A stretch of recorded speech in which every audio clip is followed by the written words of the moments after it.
Building your own home is a big achievement in life. Let me tell you about how my marriage started to fall apart just after we reached this peak of happiness. My name is Abigail, and I'm 30 years old. My family includes my husband Gary, who is 35, and our 3-year-old daughter Sarah. We decided to build our dream home. You might think everything was smooth sailing and filled with happiness. That's what most people would assume. But for me, it's quite the opposite. Lately, with our new house being built and problems with my in-laws, I've been endlessly worried. The first sign of trouble in our relationship came when we left Sarah at my in-laws' place. Both my husband and I work, so we rarely have any free time. On weekdays, we spend our weekends searching for the right materials and discussing the design of our house. When we took Sarah with us, she would often get bored and restless, so we usually left her with my parents who live close by. But one morning, my father fell and had to see the doctor, so he couldn't watch Sarah. I thought we should cancel our plans for the day. However, Gary suggested, why not leave her at my parents' house? Honestly, I don't have a good relationship with my in-laws. They don't think they need to respect their son's wife. To them, since I'm married into the family, they can say whatever they want. What century are they living in? I felt uncomfortable asking them to babysit a 3-year-old, but if we postponed our plans, it would delay finishing our house. Despite my doubts, we decided to leave Sarah with my in-laws for the day. After we finished our tasks, we stopped at a store and bought some expensive pastries as a thank you gift, then went straight to my in-laws' house. When we arrived that evening, maybe because of the gift, they seemed to be in a good mood. After thanking my mother-in-law and father-in-law, on our way home, Sarah asked, "Where's Grandpa and Grandma's room in our new house?" "Sweetie, what do you mean? Did Grandpa and Grandma ask you that?" "What did you tell them?" I asked. "I told them I didn't know," she replied, then went back to talking with her stuffed penguin she calls my parents. Granddad and Granny, so Grandpa and Grandma would refer to Gary's parents. Perhaps they were wondering if there's a guest room for them in our new house. At least, that's what I thought back then. After that day, my in-laws started visiting frequently, especially in the evenings on weekdays or holidays when we were home. Right now, we're living in a small, older apartment to save money for our house. Whenever my in-laws came over, they would immediately sit down on our dining chairs or sofa, asking to see the blueprints and paperwork for our house that was still being built. Before I could say anything, Gary would eagerly show them everything, explaining in detail. Why does he show them every time? It's already exhausting. They visited so often that my mother-in-law bombarded me with questions. It felt like I was being interrogated in a congressional hearing. It wasn't my husband in the hot seat, but me. I could almost hear the debate moderator saying, "Mil, you may speak." She would scrutinize the blueprint, pointing out flaws in the kitchen's layout and insisting we needed more guest rooms. She'd argue about the need for spare space and even joke about the declining birth rate, thankfully not seriously asking for my thoughts on it. Then it was my turn to respond. "Ms. Abigail, I'd say based on our discussions with my husband and the construction plans we've already set in motion, it's too late to change the layout." But my frustration grew as more questions followed about furniture and appliances. My mother-in-law claims to be a home expert. I've visited many friends' homes and seen different room setups. With that experience, I can easily recognize comfortable rooms and quality furniture. "This house and these rooms don't feel right, they have bad vibes, so things won't go smoothly," she declared with expert emphasis. It was a bit much, considering she's just my mother-in-law. She was so irritating that I jokingly suggested, "What if we turn it into a multi-generational home and split the costs 50-50ths?" But my in-laws didn't find it funny. "Are you asking us for money, you ungrateful child?" A multi-generational home? I hate the idea of living so formally and reserved. That day they left early. Good riddance. You're not my real parents, and I don't owe you any respect. Instead of parents, they're more like guardians. Later that night, after putting our daughter to bed, my husband came to me looking frustrated. "Mom and Dad mean well, so don't be so distant with them." Cold? I didn't mean to come off that way, but aren't your parents being a bit rude? They constantly interfere with our decisions about our home. It's like they always look down on me, see me just as their daughter-in-law. That's just how parents are. It feels disrespectful to dismiss their advice like that. Don't you understand how that feels? Take a moment to think about it calmly.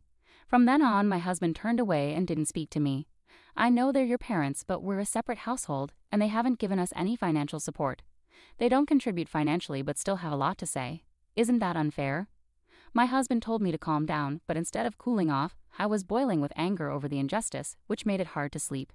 After some ups and downs, our house was finally finished. Just as our family was happily moving in, something unexpected happened.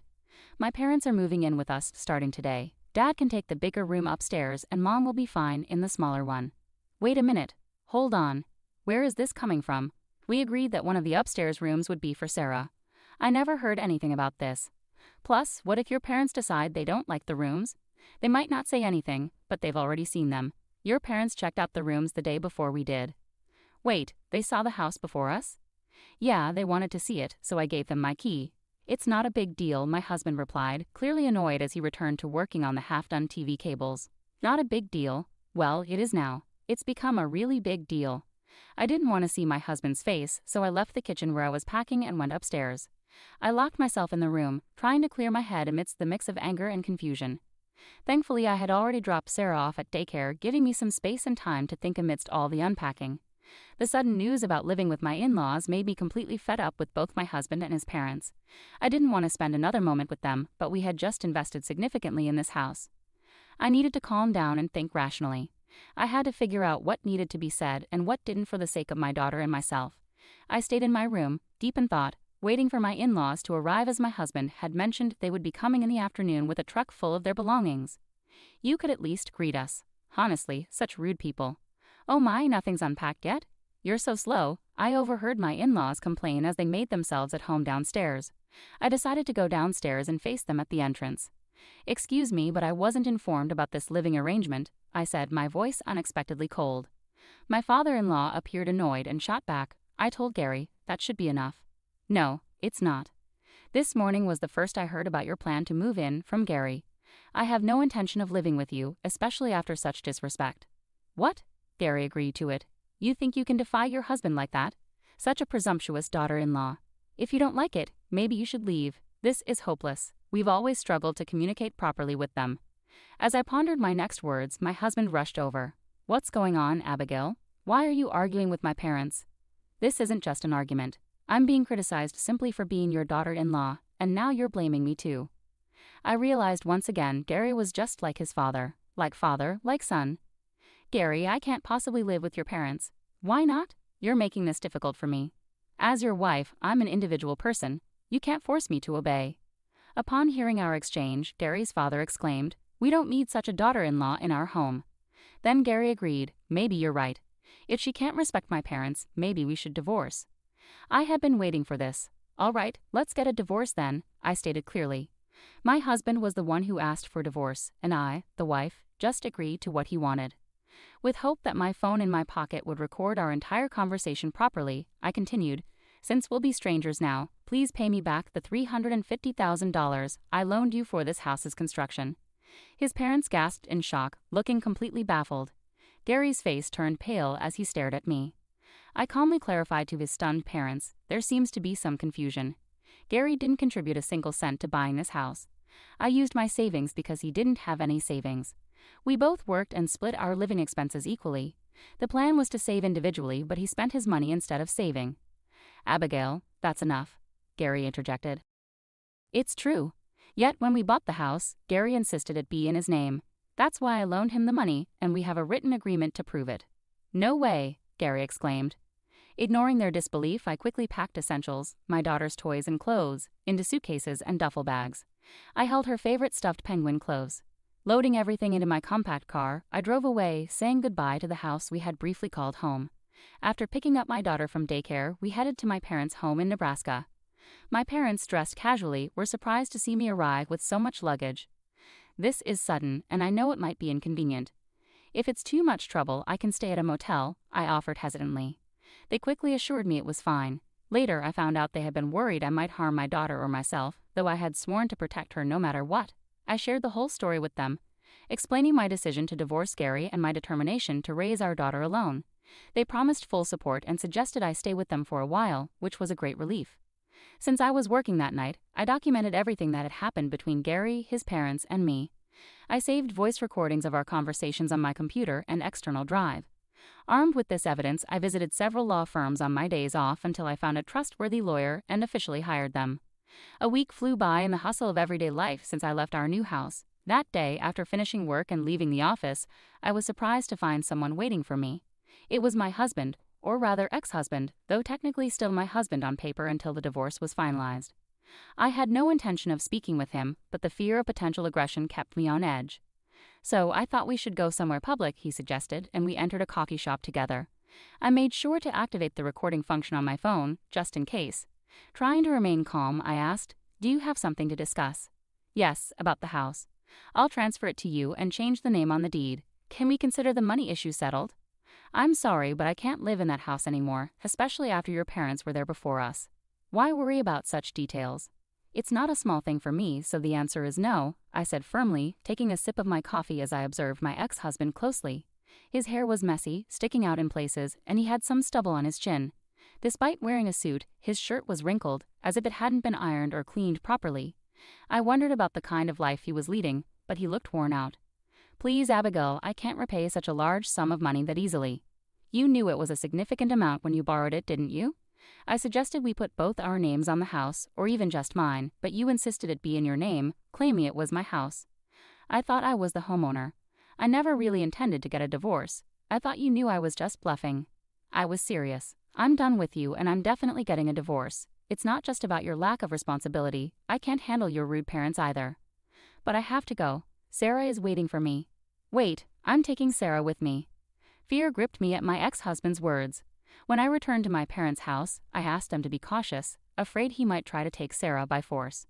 A few days after my ex-husband's visit, I received word that my in-laws were at Sarah's daycare.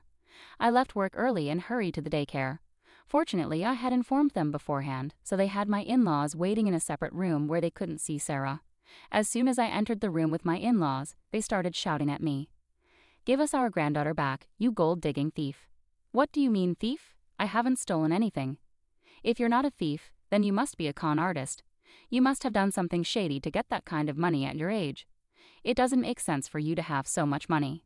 No, all the money I lent to Gary was mine. It's all from my hard work, my savings, and the gift money from my parents and grandmother. What gift money? Every year my parents gifted me a certain amount to avoid taxes, which was directly deposited into my account. Along with money from selling some stocks and my savings, that's where it all came from. So all that money really was yours. Didn't you give any money as a gift to Gary? You can still make gifts, you know. My father-in-law grunted and fell silent. They like to spend on expensive things and show off, enjoying luxury above all. As a regular working-class family without passive income, it's clear they probably don't have much in savings. They would never have thought to give money like my parents did. I'm sorry, but I'm divorcing Gary. I'll be taking custody of Sarah. Please don't come to the daycare anymore. With that, I quickly got Sarah into the car and drove straight to my parents' home. Despite my warnings, Gary and my in-laws continued to show up several times after that. Each time, I tried to stay calm and send them away. However, they often grabbed my arm or shouted hurtful things at me. After I left our new home, I meticulously recorded everything on my phone. About a month later, I sent a letter through my lawyer demanding repayment of debts and a divorce agreement. My ex-husband agreed in principle, but he contested custody of Sarah. However, when I mentioned alimony, his demeanor changed drastically. He looked pale and became much quieter. Armed with ample evidence against him and knowing he had no savings, I pursued my case diligently. It took some time, but I eventually won custody of Sarah, reclaimed the money I had loaned to my ex-husband, and finalized the divorce. Retrieving all the debt repayments from him took longer than expected, mainly because the sale of our new house encountered difficulties initially. I had fought against Gary and his parents moving into the new house, but they couldn't afford the $350,000. Gary lacked savings, and even if his parents sold their old home, it wouldn't cover the cost. Eventually, they had to list the new house for less than they bought it for. After several price drops, they finally found a buyer. The difference between the buying and selling prices, along with real estate commissions, was borrowed from the bank by my ex-husband. Losing the house and burdened with debt, my ex-husband ended up moving back in with his parents into their old, run-down house. To make matters worse, Gary's divorced sister also moved back in with her 2 teenage sons. Now 6 people were squeezed into a small, old home. It quickly gained a reputation in the neighborhood for constant arguments and tension. Fortunately, that family no longer bothered us. With Gary struggling to afford child support, it's no surprise he's kept a low profile. 4 years have passed since then, and my daughter Sarah is now in 2nd grade. We're renting a place near my parents' home, and on days when I'm late from work, they look after Sarah. Despite the challenges, we're managing well and enjoying our time together. I had thought I might stay single and continue living like this forever, but recently I've started dating someone. He's a 36-year-old man who was previously married and has a daughter in 1st grade. We got to know each other through school drop-offs and pickups, and he eventually expressed his feelings for me. Lately, we've been going out together with our daughters. The other day, Sarah casually mentioned, if we ever build a house, it'd be nice if all 4 of us had our own rooms, and maybe we could get a dog. My heart skipped a beat. In fact, he had proposed to me not long ago. Both of us have daughters, and they come first in our decisions, so I haven't given him a definite answer yet. But now I've made up my mind. I hugged Sarah tightly and said, "That sounds wonderful. I'd love to build a new home. This time we'll all discuss it together as a family and make sure it's a place where everyone can be happy."